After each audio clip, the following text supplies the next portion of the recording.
그럼 인사하겠습니다. 주님 안에서 행복하십시오. 성령 충만하십시오.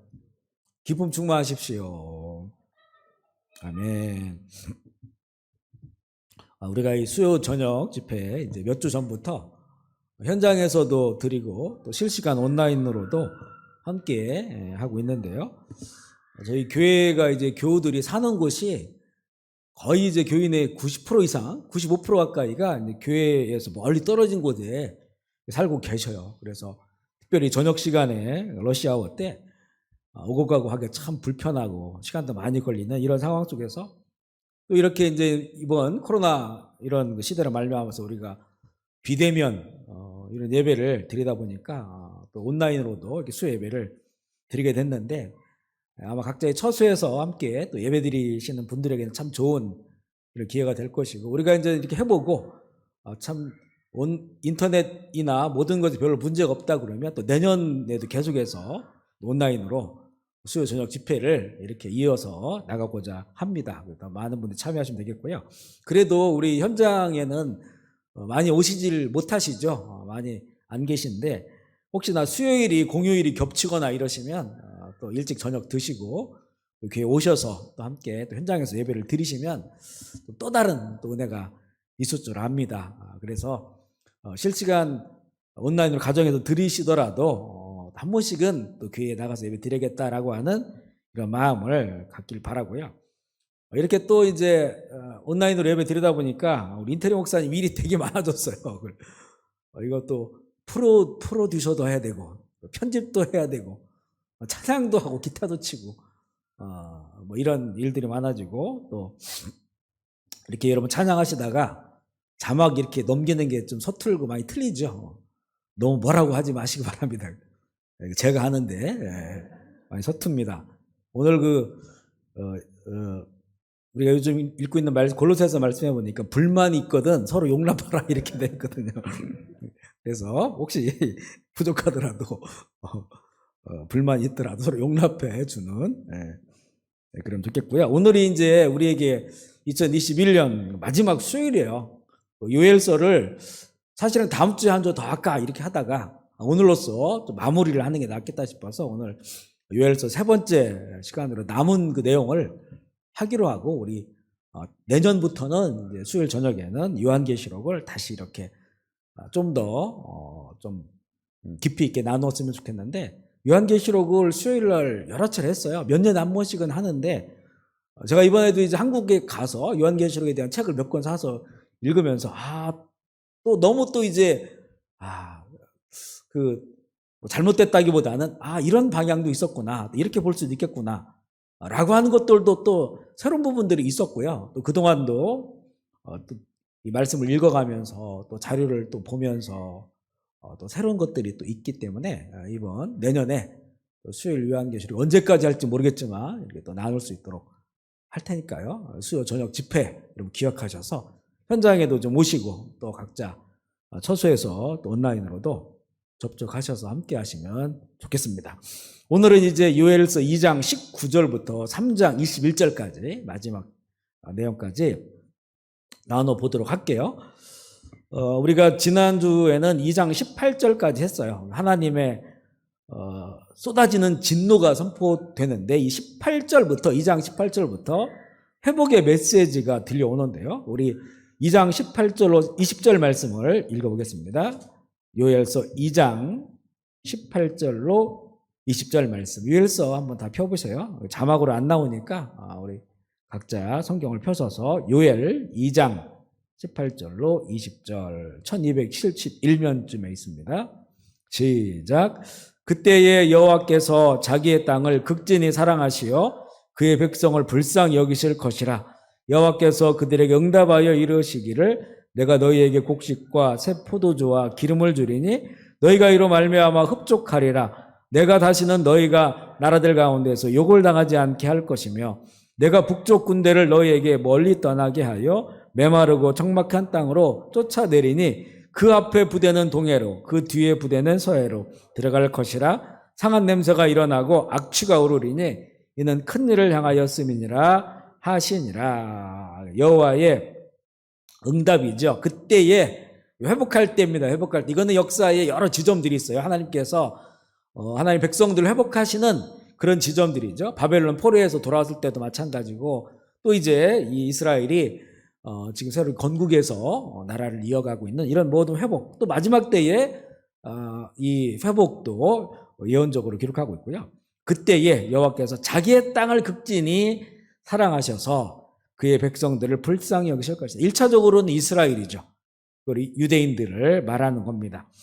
그들에게 응답하시어서 회복해 하실 것이다. 그들을 치러왔던 북쪽 군대를 쫓아내고 멸망시킬 것이며 다시는 일어나지 못하게 될 것이다. 보면 1차적으로는 여기 보면 이스라엘 치러왔던 부대는 1차적으로는 메뚜기 떼예요. 메뚜기 떼. 메뚜기 떼를 아주 강풍을 일으켜서 메뚜기 떼 그 전위 부대는 동쪽 바다로 다 집어넣고, 그 다음에 또 서쪽 바다에 또 뒤에 부대는, 후위 부대는 서해 바다에서 지중해 이런 데로 다 이제 집어넣을 것이다. 아마 분명히 역사는 하나님께서 이스라엘에게 다가왔던 엄청난 메뚜기 떼를 바람을 일으켜서 다 이렇게 다 없애버렸을 거예요. 그래, 악취가 났을 것입니다. 그리고 또 이 회복의 사건은 나중에 뒤로 가면요, 이제 이 이스라엘을 잔인하게 멸망시켰던 바벨론, 그들이 얼마 못 가서 멸망해요. 70년. 다니엘의 딱 그 기간, 다니엘이 그곳 가운데 있었던 그 기간 끝나면 페르시아에 의해서 바벨론이 멸망합니다. 처절하게 멸망을 하죠.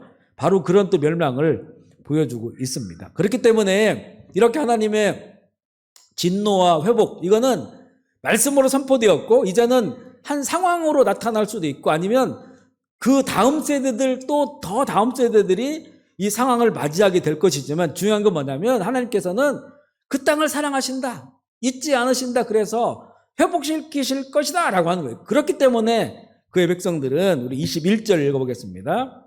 21절 시작. 땅이여 두려워하지 말고 기뻐하며 즐거워할지어다. 여호와께서 큰 일을 행하셨음이로다. 23절도 읽어볼까요? 시작. 시온의 자녀들아, 너희는 너희 하나님 여호와로 말미암아 기뻐하며 즐거워할지어다. 그가 너희를 위하여 비를 내리시되 이른 비를 너희에게 적당히 주시리니 이른 비와 늦은 비가 예전과 같을 것이라.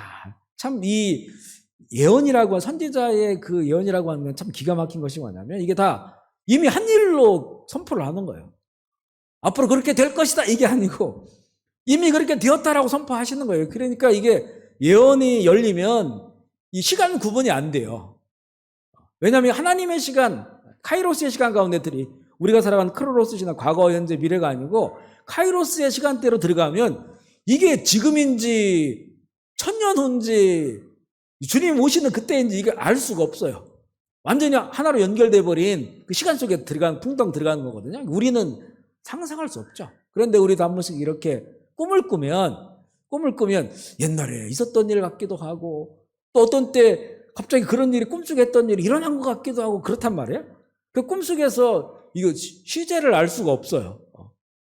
우리가 이런 것들이 작은 경험이지만 이 선지자들에게 하나님의 그 예언이 임하면 이렇게 시간대를 초월한 아주 광역적인 이것이 보이기 때문에 이게 언젠가를 알 수가 없어요. 그러니까 그런 일들이 눈에 보이거든요. 하나님 회복이 보이거든요. 이른 비 내리고 늦은 비가 내리고 그 땅이 회복되는 게 보이니까 선지자는 이미 되었다라고 선포하는 거예요.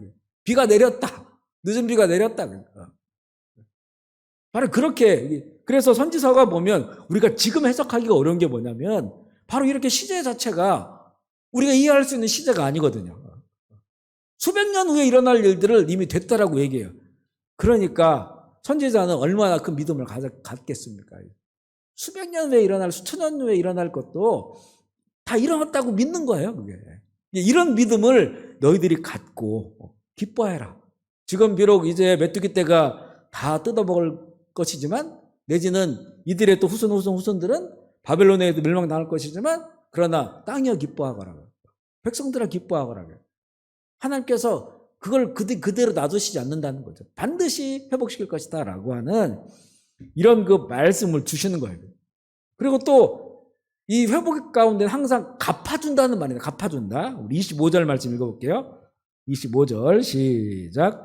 내가 전에 너희에게 보낸 큰 군대 곧 메뚜기와 느치와 황충과 팥죽이가 먹은 횟수대로 너희 여기도 시제가 이상하죠. 어떤 때는 보면 올 것이다, 올 것 같기도 하고 아니면 이미 왔던 것 같기도 하고 메뚜기 떼가. 그런데 이미 다 메뚜기 떼가 다 갈아 먹어 치웠으면 그 회복의 때 되면 하나님께서 그 먹은 횟수대로 갚아주겠다. 그 다 먹어치워가지고 뭐 3년을 굶주려 힘들었다 그러면 3년을 먹을 것을 주겠다는 거죠. 더 풍성하게 하나님께서는 갚아주시겠다 이렇게 말씀합니다. 그래서 고통을 잊을 정도로, 언제 우리에게 그런 고통이 있었는지 고통을 잊을 정도로 하나님께서 갚아주신다. 우리가 이제 요한계시록을 쭉 읽다 보면 막판에 막판이 아니라 마지막쯤에 가면 천년왕국 나와요. 천년왕국. 천년왕국은 보면요, 쭉 자세히 읽어보면 이 지구상에 이루어지는 거예요. 새하늘과 새 땅 이게 아니고요. 하늘에서 임한 새하늘과 새 땅이 아니고 지구상에 천년 하나님이 다스리는 왕국이 임해요. 그 왜 굳이 지구상에 하나님의 왕국이 임할까? 이게 바로 갚아주는 시간이에요. 갚아주는 시간. 거기에서 그곳에서 왕노릇 할 사람들이 누굽니까? 짐승의 피를 받지 않고 목배임 당한 사람들, 순교한 사람들, 주님의 길을 가다가 죽임당한 사람들, 그 사람들이 이 천년왕국에서 왕 노릇하는 거예요. 그들은 그동안 왕들 때문에, 권세자들 때문에, 힘 있는 자들 때문에 그들은 피를 흘렸어요. 고난을 받았어요.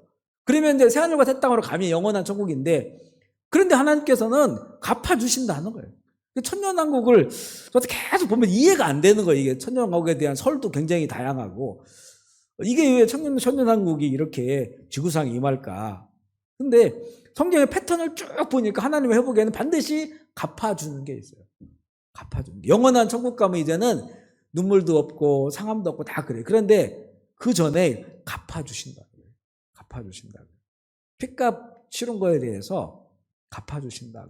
그러니까 우리는요, 하나님께서 그 몇 배로 갚아주시기 때문에 이 땅 가운데에서 주의 길을 걸을 때 사실 이게 행복한 일인데, 그래도 주님을 따라간다고 하는 것이 힘들고 어렵고 포기해야 될 것도 많고 혼자 가슴 앓아야 될 것도 있고 그렇거든요. 그런데 그렇게 가는 게 사는 게 훨씬 낫습니다.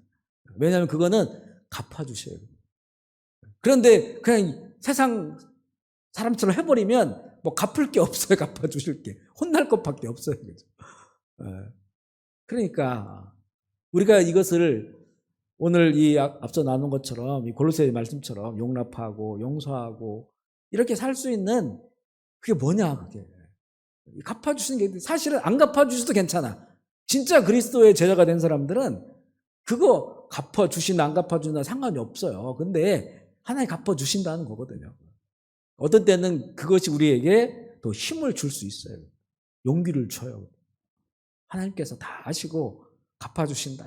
이게 얼마나 힘이 되는지 몰라요. 그러니까 바로 회복에는 항상 갚아주신다라고 하는 그 내용들이 나오고요. 그리고 이제 27절 말씀도 읽어볼게요. 27절 중요한 말씀이에요. 27절 시작. 그런즉 내가 이스라엘 가운데 있어 너희 하나님 여호와가 되고 다른 이가 없는 줄 너희가 알 것이라. 내 백성이 영원히 수치를 당하지 아니하리로다. 자, 지금 메뚜기 때가 왔던지 이미 지나갔던지 아직 안 왔는데 이런 경고를 저는 잘 모르겠어요. 그렇지만 이런 모든 진노와 회복을 하나님께서 미리 알려주시고 수백 년 후에 일어날 수천 년을 알려주시면서, 그렇기 때문에 이제는 이스라엘 가운데 내가 이스라엘 가운데 있어 너희 하나님 여호와가 되고 다른 이가 없는 줄 너희가 알 것이라. 왜냐하면 이렇게 예언됐죠. 근데 이게 실제 역사에 일어난단 말이에요. 역사를 일어나고 이거는 말씀은 계속 전해지게 된단 말이죠. 그러면 그걸 보니까 이런 신이 어디 있느냐.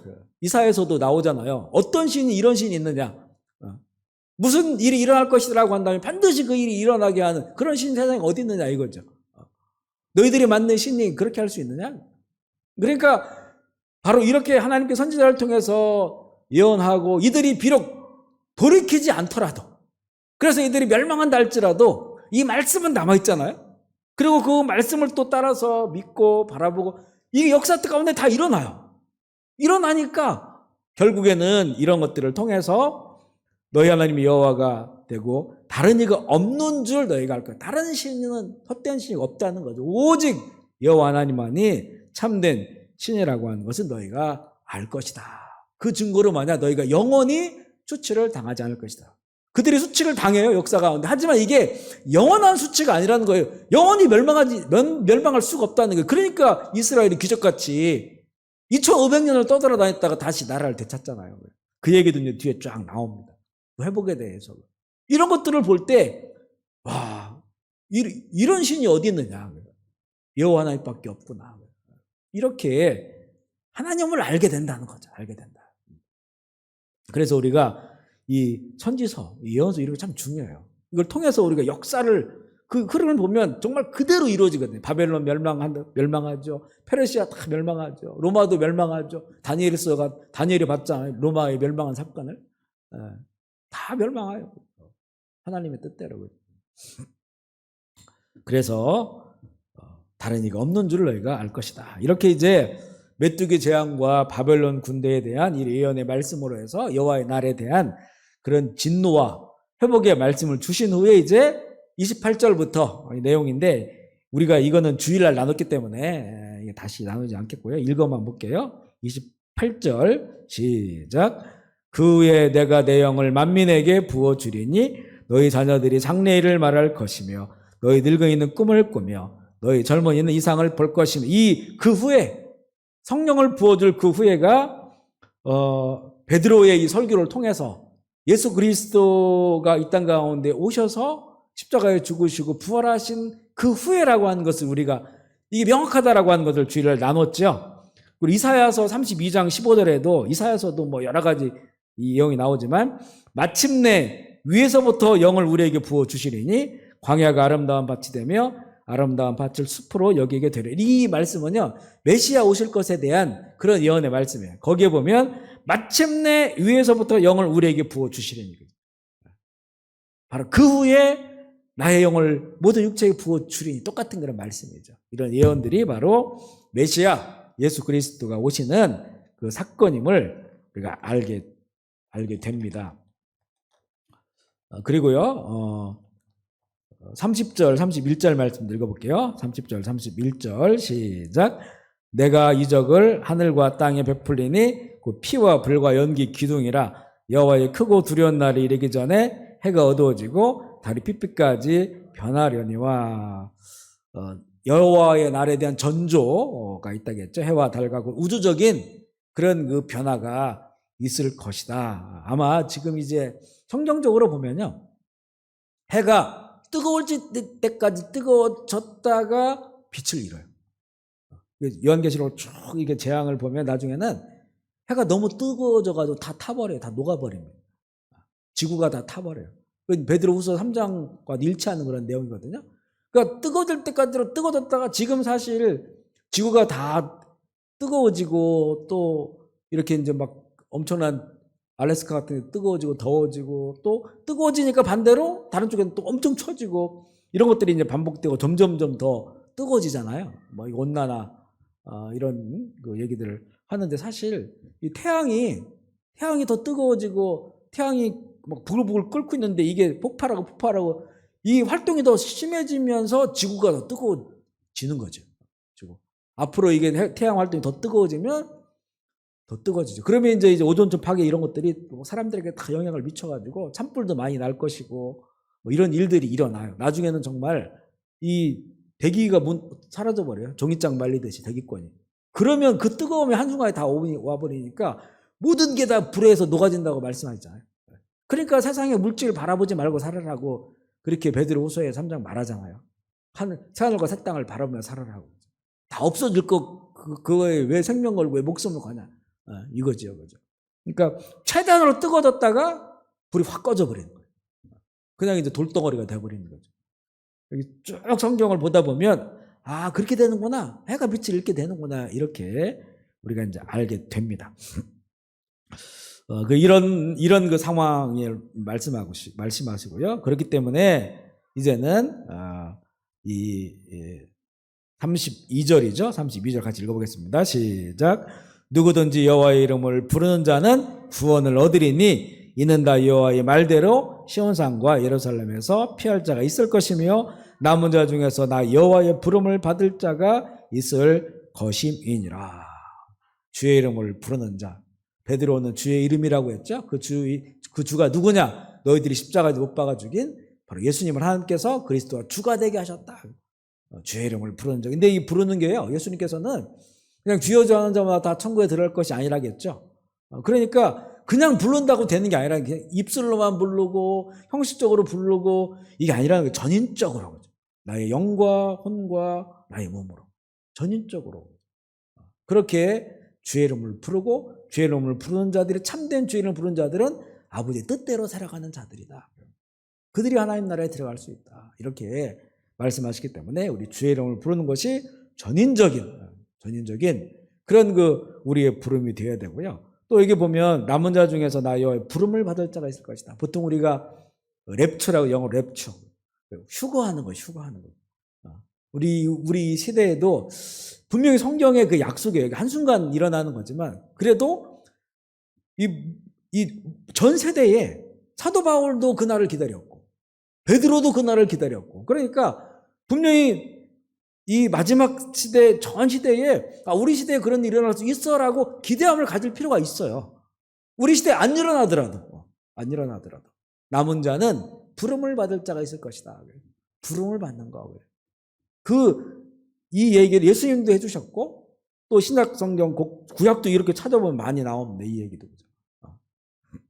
그러니까 이런 기대함을 가지고 우리가 또 살아갈 때, 세상에서 열심히 살고 충성되게 살지만 욕심, 탐욕에 빠지질 않는 거예요. 세상에 빠지질 않는 거예요. 이런 기대감을 가지고 살아가면 바로 신앙에 여러 유익이 되기 때문에 이날이 때와 시를 안 알려주시는 거죠. 이렇게 볼 수 있고요. 3장으로 넘어갈게요. 이 3장은 이제는 그동안 이제 이스라엘이라고 하는 한 나라에 초점이 맞춰져 있었다면, 이제는 모든 나라에 대한 하나님의 심판의 메시지로 마무리가 돼요. 이게 선지서들이 대부분 이렇게 마무리되는 경우가 있거든요. 여러 열방과 민족에 대한 그런 내용이 나오는데, 우리 1절 한번 읽어보겠습니다. 3장 1절 시작. 보라, 그날 곧 내가 유다와 예루살렘 가운데서 사로잡힌 자를 돌아오게 할 그때에, 이때가 언제입니까? 이때는 이미 시작됐어요. 그죠? 사로잡힌 자들 바벨론의 포로에서 돌아왔어요. 하지만 그들이 돌아온 거는 나라가 회복된 게 아니에요. 바벨론 제국 아래에서 허락을 받아서, 바벨론은 무너지고 이 페르시아가 집권을 하면서 페르시아의 고레스 왕이 허락해서 이스라엘 유대인들이 일부가 이스라엘로 돌아와서 성전 세우고 성벽 세우고 이렇게 하잖아요. 근데 이거는 나라가 회복된 게 아니에요. 이 돌아온 것이 1차적으로 이루어졌어요. 그들이 그때부터 거기에 또 살기 시작했으니까 1차 이루어졌지만 나라가 회복된 게 아니죠. 그 이후에도 계속해서 페르시아, 또 이런 헬라 제국, 그리스 제국, 그리고 로마 제국에서 계속 침략당에 있었으니까, 그나마도 AD 70년에 로마에 의해서 완전히 이제는 그 살던 곳에서 쫓겨나고 110만 명 학살을 당하고 10만 명이 이 노예로 잡혀가고, 그러니까 완전히 없어져 버린 거예요. 그냥 흩어지고 없어지고 죽임당하고 그렇게 된 거거든요. 그런데 이제 여기 보세요. 3장 1절에 보라, 그날 내가 유다와 예루살렘 가운데서 사로잡힌 자를 돌아오게 할 때에, 이거 1948년도에 정말 이들이 돌아온 거예요. 그 나라에. 그리고 자기의 나라 이름으로, 이스라엘이라는 이름으로. 그러니까 이런 일들이 그 전에는 일어난다고 상상도 못했죠. 예를 들어 1900년도 초반까지도 그렇겠죠. 1800년도 마찬가지죠. 그러니까 여기서 이스라엘이 돌아온다고 하는 건 다 이제 신약의 교회에 대한 회복을 주시는 거다, 이렇게 다 믿었던 거예요. 이게 이제 대체 신학이라고 말하는 건데, 이스라엘은 없어졌으니까, 아예 전 세계 흩어져 그들은 살고 있으니까. 그런데 이들이 이렇게 돌아올 줄 몰랐죠. 그러니까 우리는 이 돌아왔다고 하는 걸 본다고 하는 건 참 복이에요, 우리 시대가. 그리고 이제는 주님 오실 날이 가까웠다라고 하는 큰 증거가 있거든요. 여호와의 날이 오고 있구나라고 하는 것에 큰 증거가 된다는 것이고요. 바로 이제 이 보라 그날, 이 그날로 시작하는데 히브리어 원문에는 그 먼저 키라고 하는 단어가 있는데 키. 이 키는 이 그날이라고 하는 때는 앞장의 내용과 연결되는 그런 그 접속사예요, 키. 그래서 그날이 바로 여호와의 날이다. 여호와의 날. 그날은 여호와의 날인데 이 여호와의 날이 가까운 데가 언제냐? 바로 예루살렘과 이스라엘이 회복된 그런 때. 지금은 정말 여호와의 날에 급격히 가까이 와 있는 거죠. 벌써 이스라엘이 나라를 되찾고 70년이 넘어가는 넘어갔기 때문에 볼 수 있고요. 그러면서 예루살렘에 대한 회복의 말씀들이 쭉 나온 몇 구절만 읽어볼게요. 16절 읽어보겠습니다. 16절, 3장 16절 시작. 여호와께서 시온에서 부르짖고 예루살렘에서 목소리를 내시리니 하늘과 땅이 진동하리로다. 그러나 여호와께서 그의 백성의 피난처 이스라엘 자손의 산성이 되시리라. 18절 읽어볼까요? 18절 시작. 그날에 산들이 단포도주를 떨어질 거며 작은 산들이 젖을 흘릴 것이며 유다 모든 시내가 물을 흘릴 것이며 여호와의 성전에서 샘이 흘러나와 시딤 골짜기에 되리라. 아직은 완전히 이루어지지 않지만 지금 이스라엘이 그랬죠.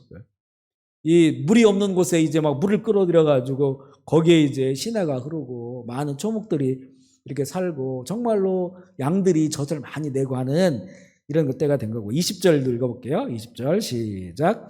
유다는 영원히 있겠고 예루살렘은 대대로 있으리라. 이제 보세요. 이스라엘은 멸망하지 않습니다. 지금 이스라엘을 지구상에 없애고자 하는 나라들이 수십 개국이에요. 수십 개국. 무슬림 국가들 다 하고, 물론 지금 이제 몇 나라들이 이스라엘과 평화협정, 아브라함 협정이라고 하는, 아브라함이 주변에 있는 부족 국가들과 이렇게 평화협정 지내잖아요. 그래서 아브라함 협정이라고 하거든요. 몇 나라들과 이렇게 주변에 있는 나라들, 또 이제 뭐 이런 약간 이제 유화한 그런 무슬림 국가들과 나중에 한번 찾아보세요. 아브라함 협정 몇 나라가 맺고 있거든요. 그래도 이렇게 사회주의권이나 공산주의권, 무슬림권, 반미하는 이런 나라들 다 이스라엘을 다 없애려고. 그 최고봉은 또 이란이죠. 이란. 거기는 아주 뭐 그냥 이스라엘 지구상에 없애려고 하는. 시편 83편에 보면 또 그런 내용이 나옵니다. 여러 나라들이. 그럼에도 불구하고 보세요. 이스라엘은 경상도만한 땅이에요. 인구도 한 800만 넘지만 유대인들은 한 700만 이렇게 좀 돼요. 그런데 다른 그 나라 없애보려고 나는 합하면 몇 억이 됩니다. 몇 억. 그죠? 군사력도 엄청나고 뒤에 러시아 뭐 이런 다 그렇습니다. 시아파, 이란, 뭐 시리아 다 주변에 다 있잖아요. 바레인 이런 이런 나라들 거죠. 그런데 그 조그만 나라 하나 못 없애겠습니까? 그런데 보세요. 이스라엘은 이제 멸망을 안 합니다. 앞으로는. 왜냐하면 유다와 예루살렘은 영원히 있을 거예요. 주님 오실 때까지. 그렇게 이제 나오고요. 그리고 이제 21절 읽어볼게요. 마지막 절은 21절 시작. 내가 전에는 그들의 피 흘림 당한 것을 갚아주지 아니하였거니와 이제는 갚아주리니 여호와께서 시온에 거하심이라. 이들이 바벨론에 사로잡혀가고 로마에 의해서 완전히 처절하게 마사다 항전 아시죠? 마사다 항전 다 죽었잖아요. 3,000명이 자살하고 다 죽었어요. 피 흘림을 그때 갚아주지 않았어요. 그런데 이제는 갚아주리라. 이렇게 회복에 대해서 말씀을 합니다. 그리고 이제는 이 모든 민족들, 이 만국, 이스라엘을 예루살렘 하나님의 백성들, 이거 하나의 큰 원리예요. 여기는 이스라엘로 나왔지만 이제 신약으로 가면 이제는 예수 그리스도의 종들이죠. 이 마지막 때에 핍박당하고 박해당하는 그들을 향한 주님의 마음이 무언지를 알게 하는 구절들인데 우리 2절 말씀 읽어보겠습니다. 3장 2절 시작. 내가 만국을 모아 데리고 여호사밧 골짜기에 내려가서 내 백성 곧 내 기업인 이스라엘을 위하여 거기에서 그들을 심문하리니 이는 그들이 이스라엘을 나라들 가운데서 흩어버리고 나의 땅을 나누었음이며 심문하신다고 돼 있죠. 심문한다. 여호사밧 골짜기는 어디냐면 역대하 20장에 나오는 건데요. 여호사밧이 하나님의 도움으로 모압, 암몬, 에돔 연합군을 물리치는 골짜기가 여호사밧 골짜기입니다. 또한 이 여호사밧 골짜기라는 뜻이 하나님은 심판하신다고 하는 의미를 가지고 있기 때문에 이 하나님께서 대적하는 그들을 잡아가지고 와가지고 거기에 대해서 심문한다는 거예요. 심문한다. 그들의 죄를 다 낱낱이 드러내신다는 겁니다. 바로 그렇게 하신다. 이렇게 말씀을 하시고요. 그 신문하신다고 하는 거는 최종 심판 때에서 그들을 고발하는 것과 마찬가지. 너 이러한 거 했지? 그리고 처벌을 위한 그런 그 신문이에요. 왜냐하면 하나님의 심판은 완전하고 의롭기 때문에 그렇습니다. 하나님께서 불균형적으로 잘못하지 않았는데 그들을 심판하시는 건 없어요.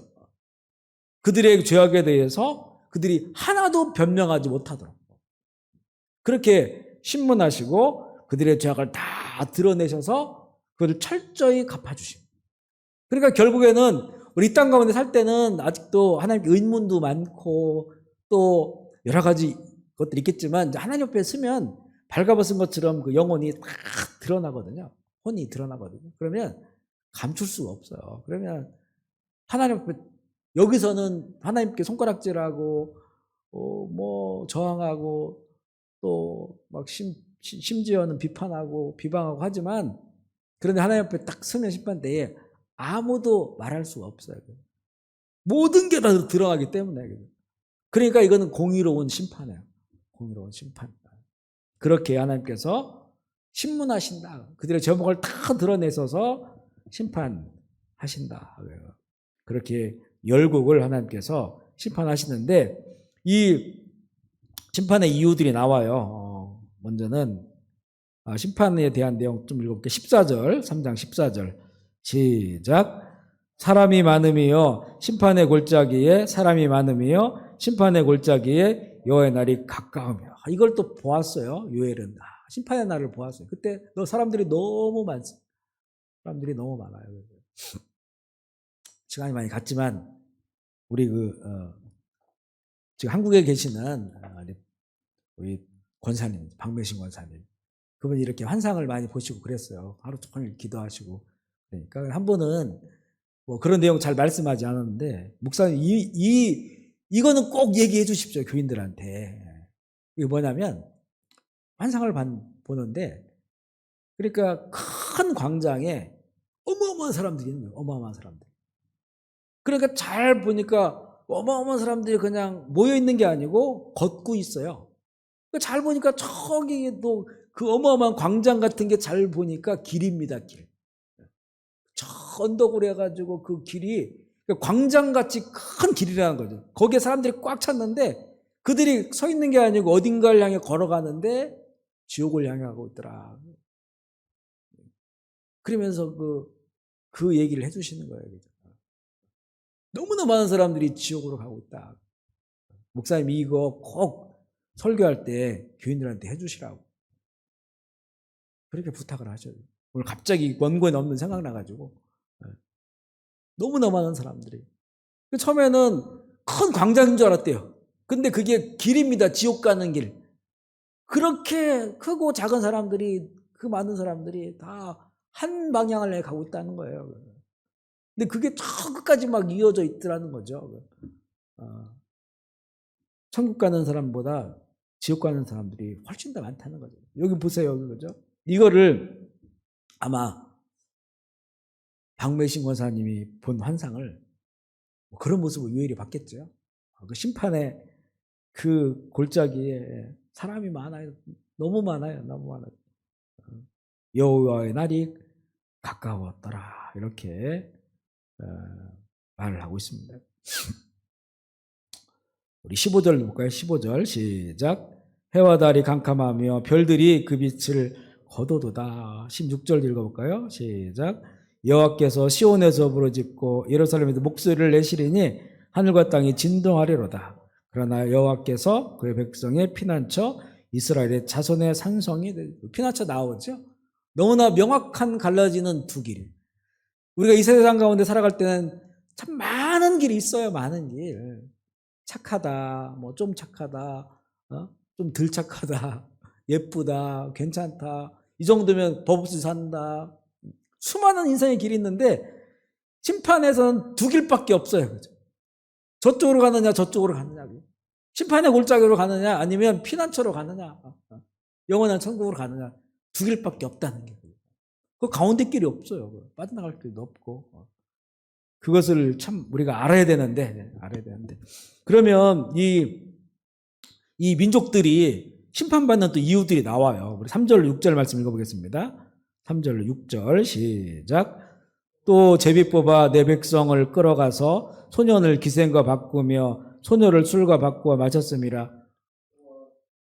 두로와 시돈과 블레셋 사방아, 너희가 나와 무슨 상관이 있느냐? 너희가 내게 보복하겠느냐? 만일 내게 보복하면 너희가 보복하는 것을 내가 신속히 너희 머리에 들리리니 곧 너희가 내 은과 금을 빼앗고 나의 진귀한 보물을 너희 신전으로 가져갔으며. 6절. 또 유다 자손과 예루살렘 자손들을 헬라 족속에게 팔아서 그들의 영토에서 멀리 떠나게 하였음이니라. 이렇게 인간들의 잔인함, 하나님의 백성들에 대한, 물론 그 백성들이 죄악 가운데 잘못하고 그래서 징벌받는 것일 수도 있지만 하나님께서 그걸 허용하셨지만, 그러나 이들은 너무나 잔인하게 자신들의 죄악을 그대로 드러냈어요. 드러내는 거죠. 이 사람을 술 한 잔에 바꿔버리고 신발 한 짝에 바꿔버리고, 이 두로와 시돈은 지중해 해안가거든요. 거기서 팔아가지고 유럽 쪽으로 보내고 또 저쪽으로 보내고 그렇게 하는 거죠. 우리 지금 이 시대에 참 그 잔인함들, 인격을 말살하고 얼마나 그 잔인한 그런 것들에 대해서 하나님께서 심판, 이게 이제 죄악의 대표적인 그런 거예요. 대표적인 거. 나중에 이제 요한계시록에 보면 바벨론이 무너질 때 그 바벨론이 그 거래했던 게 쭉 나와요. 여러 가지 상품이에요. 거기에 나중에는 사람도 거래해요. 그리고 영혼까지 팔아버려요. 영혼까지. 그런 것들에 대해서 하나님께서 진노하심을 보여주고 있습니다. 7절 8절 읽어볼까요? 7절 8절 회복에 대한 말씀. 7절 8절 시작. 보라, 내가 그들을 너희가 팔아 이르게 한 곳에서 일으켜 나오게 하고 너희가 행한 것을 너희 머리에 돌려서 너희 자녀를 유다 자손의 손에 팔리니 그들은 다시 먼 나라 스바 사람에게 팔리라 여호와께서 말씀하셨느니라. 유다 백성들은 다시 돌아오게 하고 그 하나님의 백성들을 팔아버린 그들을 다시 팔아버릴 것이다. 이렇게 하나님께서는 회복과 심판에 대해서 말씀을 해주시고요. 우리 9절 10절 읽어보겠습니다. 9절 10절 시작. 너희는 모든 민족에게 이렇게 널리 선포할지어다. 너희는 전쟁을 준비하고 용사를 격려하고 병사로 다 가까이 나와서 올라오게 할지어다. 너희는 보습을 쳐서 칼을 만들지어다. 낫을 쳐서 창을 만들지어다. 약한 자도 이르기를 나는 강하다 할지어다. 이 9절 10절은요, 이게 이제 이스라엘을 대적하는 마지막 전쟁을 준비하는 모든 나라에 대해서 하신 그런 말씀입니다. 너희들은 무기를 만들고 또 너희들 스스로가 나는 강하다 우리 이길 수 있어 이렇게 화이팅하면서 오라는 거예요. 11절 읽어볼게요. 11절 시작. 사면의 민족들아 너희는 속히 와서 모일지어다. 여호와여 주의 용사들로 그리로 내려오게 하소서. 여기서 여호와여부터는 이제 이건 주의 용사들이에요. 그러니까 이스라엘을 대적하는 그 많은 하나님을 대적하는 나라들, 이들은 마지막 때에 이들이 우리가 이긴다, 우리 강하다, 뭐 아무리 수적으로도 우리가 훨씬 낫고, 그러면서 이 하나님의 백성들을 없애자라고 해서 힘을 모아요. 하나님께 그렇게 하라고 합니다. 이거는 이제 뭐 여러 군데에 똑같은 그런 내용. 이 스가랴 14장, 에스겔서 38장, 39장, 계시록 몇 군데 나와요. 마지막 전쟁이죠. 그리고 이제 이 하나님의 백성들과 마지막 전쟁을 붙는 거예요. 그것을 위해서 나오라. 이들은 자기는 이길 줄 알아요. 우리는 강하다 하면서 그들이 나오고 이제 여호와여 이제 용사들이 모여서 그들을 함께 싸우게 해달라고 하는, 그때 이제 하나님께서 이제 아주 전적으로 개입하셔요.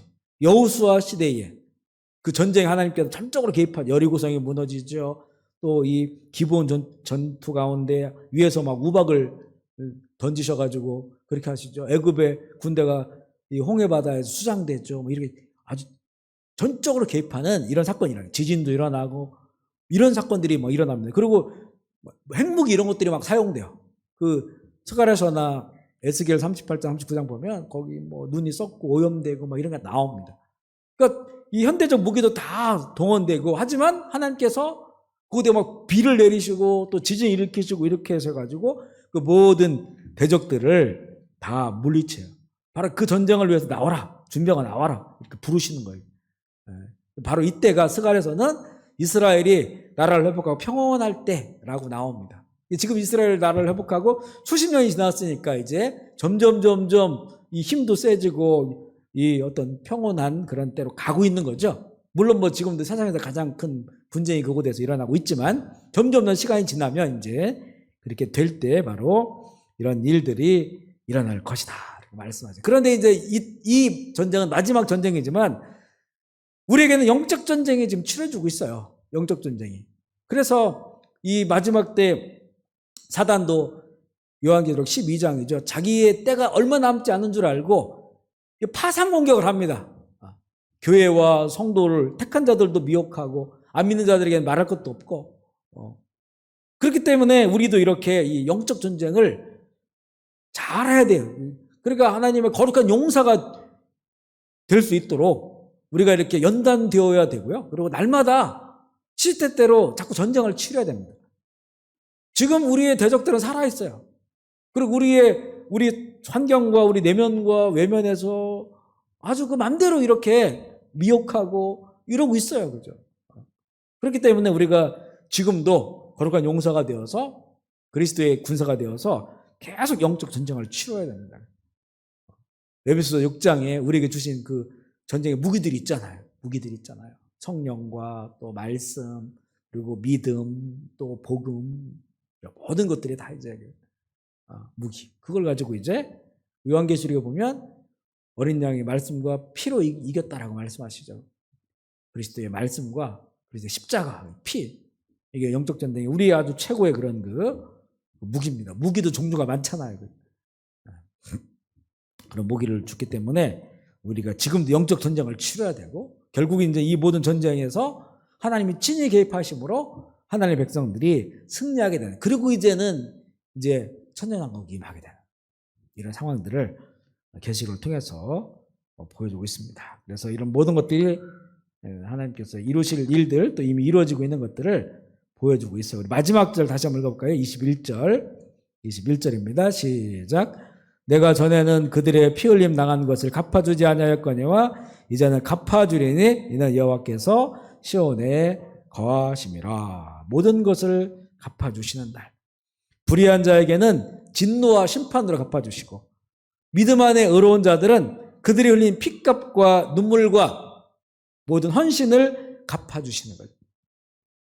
여호와의 날이 정말 그들에게는 크고 두려운 날이지만 우리들에게는 갚아주시는 날, 영원한 그 영광의 나라로 들어가는 그런 날이 되는 것입니다. 그렇기 때문에 우리가 이 세상에 사는 동안 그날을 바라보면서 더 인내하면서 복음의 길을 가야 될 것입니다. 우리 모두의 그런 은혜가 있기를 주의 이름으로 축복합니다. 아멘.